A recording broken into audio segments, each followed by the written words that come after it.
saya memang bisa dibilang dikhianati sama dua orang terdekat saya,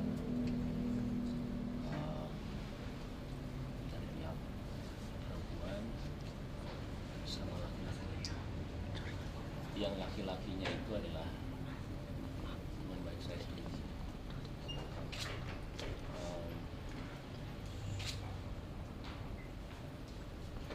Sebenarnya pas kejadian itu hari pertama saya itu sudah memaafkan, tapi pakai caranya saya lah ya. Dan saya nggak nyangkanya ketika saya mengetahui ada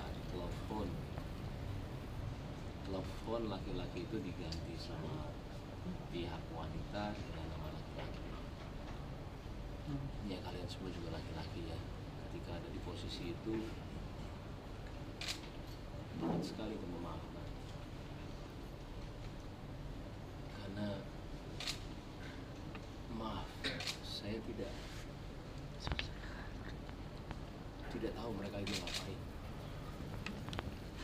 Saya juga tidak mau suzon, cuman dari rantai semua itu, karena ini sudah 1 tahun ketidakjujuran itu ada. Saya sendiri kadang-kadang suka nggak percaya, jangankan kalian, saya juga nggak percaya apa yang terjadi sama saya, karena saya selama ini cuma menahan semuanya selama 1 tahun. Saya karena anak saya.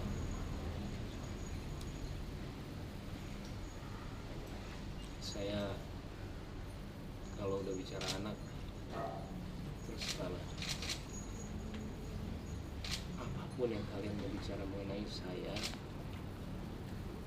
nggak ada masalah sama sekali.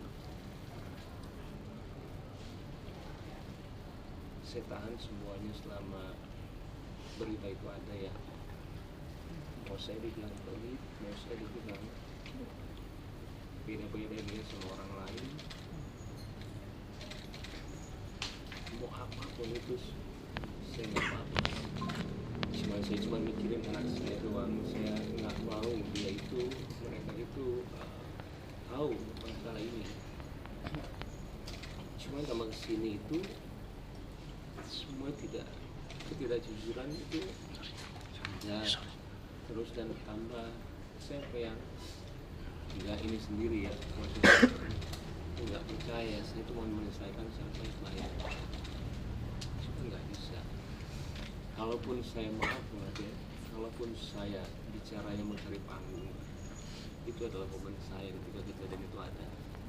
Saya kasih tahu aja kalian semua. Saya mungkin dipuja-puja sama semua orang. Apalagi kalian ada yang bilang juga kalau saya tidak setuju kalau dia itu pakai hijab. Maka saya mau dipakai hijab. Pakainya hijab dia itu berbarengan bulannya dengan permasalahan ini. Saya itu cuma berdoa mudah-mudahan dapat hidayah, mudah-mudahan dikasih jalan yang benar. Itu aja. Saya nggak mau ada dendam sama dia sebenarnya.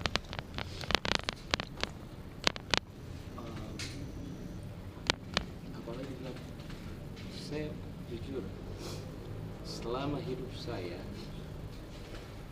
itu baru dibilang pelit sampai 1 orang, istri saya sendiri. Saya juga sampai bingung. Saya nggak pernah dibilang pelit sama orang seumur hidup saya. Kalau saya pelit,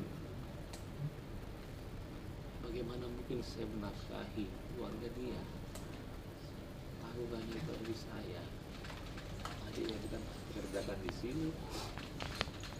Adik yang satu lagi juga saya menyiasati untuk buat YouTube tanpa saya mengambil uang sama sekali. Saya bukan saya lebih kayak menghidupkan adik, tapi orang tuanya pun tiap bulan saya kasih melebihi dengan orang tua saya.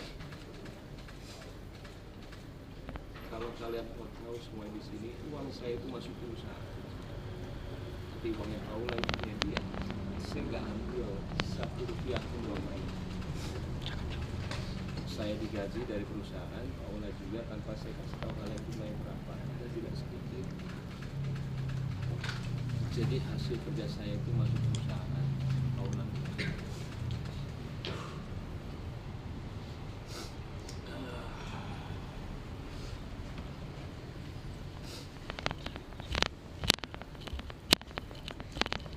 Dan sebenarnya saya juga bingung ketika pembicaraan, maaf, harta gonogini itu ada sebelum kita perceraian. Itu kadang saya juga menanyakan, mengapa membicarakan harta gonogini? Karena kita belum cerai. Saya itu nggak pernah ngecek handphone istri saya karena saya sangat percaya sama dia. Sekalipun saya nggak pernah. Ketika ada berita itu ada yang datangnya dari asisten pribadinya, saya nggak ngecek ya, maaf. Jadi kasih lihat saya. Terus saya mau ngomong apa? Saya nggak akan jabarin di sini semuanya. Saya ke keluarga saya tanya harus gimana, ini begini. Mereka bilang selesaikan. Dan juga saya nanya sama ayah saya, satu kunci kehidupan saya dalam kehidupan, saya selalu menanyakan orang tua saya. Putusan dia adalah putusan saya. Mama saya udah nggak ada. Ayah saya bilang selesai. Mau bukti apa lagi Pak itu?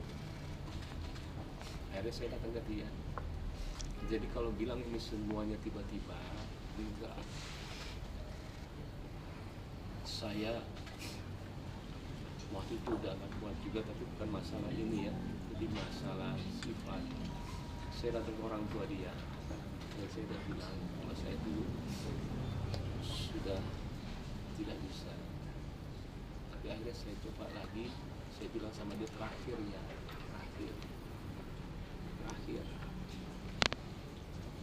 Ya setelah terakhir itu tiba-tiba ya begini. Sekali lagi, mungkin saya tidak akan sering untuk ngobrol gini sama kalian ke depan. Maaf, saya sengaja sekarang begini supaya clear aja. Saya juga saatnya kali ya,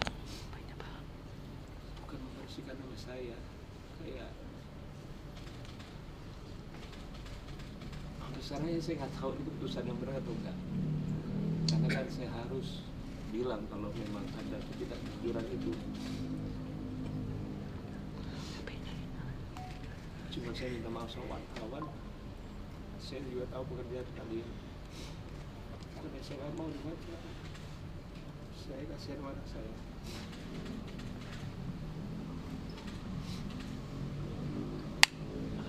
Saya berhasil. Ya, jadi pada intinya itu apa yang dikatakan Pak Emen itu berjalan sudah hampir setahun yang lalu. Jadi tepatnya November 2023 itu awal dan sudah dikembalikan, disampaikan, dibicarakan dan sebagainya.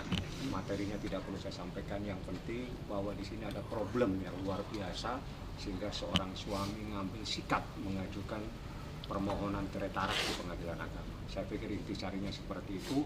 Permohonannya ada 26 item. Alasan-alasan yang disampaikan oleh Muhammad Ibrahim alias Mbak Imwo. Seperti itu ya, rekan-rekan.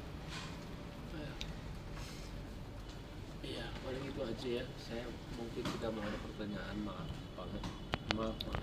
Karena akan kemana-mana lagi nantinya. Saya juga tidak benci dengan semua orang yang sudah bilang sama saya apapun itu, even teman baik saya sendiri. Karena cerita dia adalah cerita dia. Tapi cerita saya, insya Allah saya bisa mempertanggungjawabkan semuanya. Dan saya yakin apapun yang terjadi ke depannya, saya sama pengacara saya, ya kita sudah siap apa yang terjadi. Ya, paling itu aja, punten banget, saya nggak akan ada pertanyaan. bisa tahu kemana-mana. Sekali lagi maaf buat semua tahu. Ya. Udah itu aja sih. Bang, tapi masih tinggal satu rumah nggak bang? Tidak udah besar. Sudah bisa rumah gimana bang? Anak-anak